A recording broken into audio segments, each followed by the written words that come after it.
มันหมักคอก็หวานก็ซื่อก็งามเจ้ามันก็หลอกเป็นหึงส้มอยู่ห้าเพชรอยู่ห้าซบว่าหมักคอหมักตาด้วยใจสายตาต่อยกันใจสั่นปอกกำใครหันซ้ายหรือใครซื้อหมักคอถึงมาตีเป็นสลาน้องอยากกินส้มหมักคออีน้องไหลมองไปเจ้าหมักคอน้องเอ้ยน้องอ่อนเคยซื้อหมักคออีน้องไหลมองไปเจ้าหมักคอ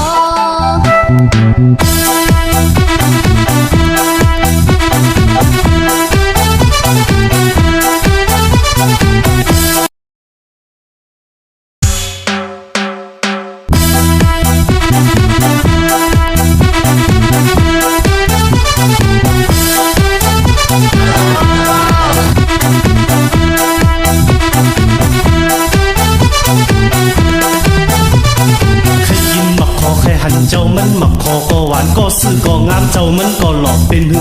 งส้มอยู่ห้าเพชรอยู่ห้าซบว่าหมักคอหมักตาด้วยใจสายตาต่อยกันใจสั่นปอกกำใครหันซ้ายหรือใครซื้อหมักคอถึงมาตีเป็นสลา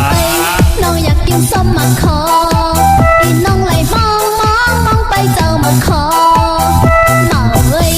น้องอ่อนเคยซื้อหมักคออีน้องไหลมองไปเจ้าหมักคอ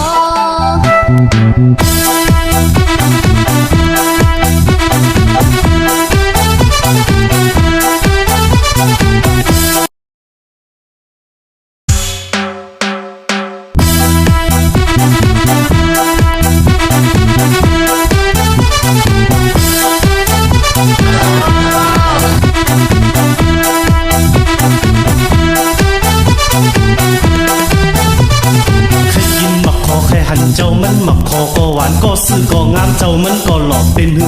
งส้มอยู่ห้าเพชรอยู่ห้าซบว่าหมักคอหมักตาด้วยใจสายตาต่อยกันใจสั่นปอกกำใครหันซ้ายหรือใครซื้อหมักคอถึงมาตีเป็นสลาน้องอยากกินส้มหมักคออีน้องไหลมองไปเจ้าหมักคอน้องเอ้ยน้องอ่อนเคยซื้อหมักคออีน้องไหลมองไปเจ้าหมักคอ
เจ้ามันหมักคอก็หวานก็ซื่อก็งามเจ้ามันก็หลอกเป็นหึงส้มอยู่ห้าเพชรอยู่ห้าซบว่าหมักคอหมักตาด้วยใจสายตาต่อยกันใจสั่นปอกกำใครหันซ้ายหรือใครซื้อหมักคอถึงมาตีเป็นสลา